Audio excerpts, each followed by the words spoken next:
పడుకోకముందు ఏ తెలివిలో ఉందో నిద్రపోతున్నప్పుడు కూడా ఇప్పుడు ఆ తెలివిలోనే మనం కూడా అదే. కాబట్టి పడుకునే ముందు కనుక నువ్వు సమాధి నిష్టలో కనుక చేరుకొని అదే దాంతో కనుక నువ్వు నిద్రలోకి వెళితే ఇప్పుడు నిద్ర కూడా సమాధి స్థితిగా మారిపోతుంది. కాబట్టి ఇది బాగా అభ్యాసం చేయాలి. జపము, ధ్యానము, సమాధి ఎంత బాగా అభ్యాసం చేయాలి అంటే నిద్ర సమాధి స్థితి అనేంతగా అభ్యాసం. కొంతకాలానికి అవస్థాంతరంగా తప్పుకుంటున్నాం. మెలకువ కాల నిద్ర అనేది తప్పు సహజమైపోయింది. ఆ సహజం అవ్వగానే సాక్షాత్కారం వచ్చేస్తుంది. సహజం కాకపోతే రాదు. 3 అవస్థలు తప్పుకున్నాయంటే తురియం ప్రారంభం అయ్యేదే ఆత్మసాక్షాత్కార జ్ఞానంతో ప్రారంభం. ఎందుకంటే తురియ నిష్ట కాదు విలువ. అది లేకపోతే అలా అంతా బాగుంది. మెలకువ కళ నిద్ర ఉన్నంతకాలం నువ్వు జీవుడిదే. ఇదే గుర్తుపెట్టుకోండి. మెలకు అనే అనుభవం, కళ అనే అనుభవం, జీవుడు అనే అనుభవం ఉన్నంతకాలం జీవుడే. నీ కర్మబంధం ఉంటుంది, పునర్జన్మ కూడా ఉంటుంది. ఈ 3 తప్పుకోవాలన్నమాట. సముద్రంలో అలల్లాగా వచ్చి పోతూనే ఉంటాయి. ఎప్పుడూ సముద్రంలో అలలు వస్తాయా? పగలే వస్తాయి, రాత్రే వస్తాయా? పగలు రాత్రి అనే తేడా లేకుండా అలలు వచ్చిపోతూనే ఉంటాయి. అలాగే మనలో మెలకువ కళ నిద్ర కూడా వచ్చిపోతూ ఉంటాయి. సముద్రం ఏమన్నా మారిపోతుంది అలలు రావడం వల్ల? మారదు కదా. సముద్రమే మారినప్పుడు ఆకాశం ఏమన్నా మారుతుంది. ఆకాశమే మారినప్పుడు సూర్యుడు ఏమన్నా మారుతాడా? నువ్వెవరు? ఆకాశానికి అవతల ఉన్న సూర్యుడు. ఆత్మస్వరూపం అంటే ఏమిటి? సూర్యుడు లాంటివాడు. సూర్యుడికి సముద్రంలో అలలు వస్తే అంట, రాకపోతే నన్ను పట్టించుకుంటాడంటావు, లెక్కేస్తాడంటావు. ఎన్ని అలలు వచ్చే సూర్యుడు లెక్క ఎలా అవుతా అంటాడు. ఎందుకని? నేనెక్కడా సముద్రం ఎక్కడండి బాబు. దనా కదా. ఆత్మజ్ఞాని సూర్యుడు వెళ్ళే ఉంటాడు.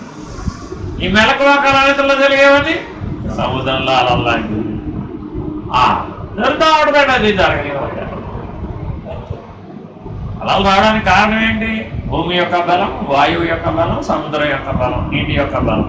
ఆ 3 బలాల యొక్క సంఘర్షణలో పుడుతోంది. అంతేనా కదా. కాబట్టి అల ఏంటంటే జీవుడు. ఎందుకంటే 3 బలాలు పనిచేస్తుంది. మెలకువ అనే బలం, కళ అనే బలం, నిద్ర అనే బలం, విశ్వడు అనే బలం, తైజసుడు అనే బలం, ప్రాజ్ఞుడు అనే బలం. ఆ 3 బలాల ఘర్షణ మధ్యలో, సంబంధం మధ్యలో జీవుడు అనే భావం.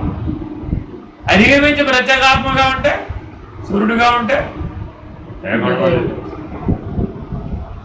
సూర్య వేడికి సముద్రం ఆవిరైపోవటంలా మరి సహజంగానే జరుగుతుంది కాబట్టి అలాగే మనలో కూడా అంతే.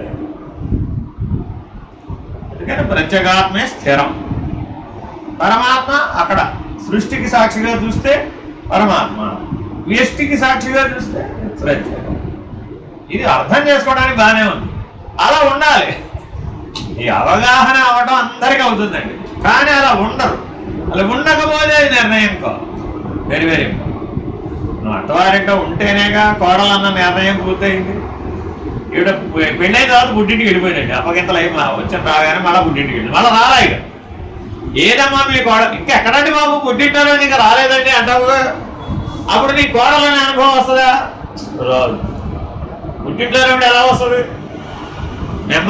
అమ్మాయి గానే ఉండిపోయింది కోడలుగా. కోడలుగానే అవంతా ఆవిడ తల్లి అవుతుందా? అప్పుడు మరి పరిణామం అంతా ఆగిపోలా. అలాగే మీ అబ్బాయి కూడా అంతే.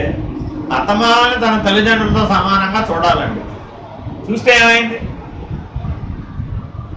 సమత్వం వచ్చేసి. అంతేనా కదా. నువ్వు కూడా మీ అమ్మాయిని ఎలా చూస్తున్నావో మీ కోడలను అలా చూసావు. అప్పుడేమైంది? సమత్వం వచ్చేసి. జిల్లాలు కూడా అమ్మ చెప్పి మీ కోడలే మీ అమ్మాయి, మీ అమ్మాయే మీ కోడలు. మరో ఇంటి కోడలుగా వెళ్తుందిగా మరి రేపు.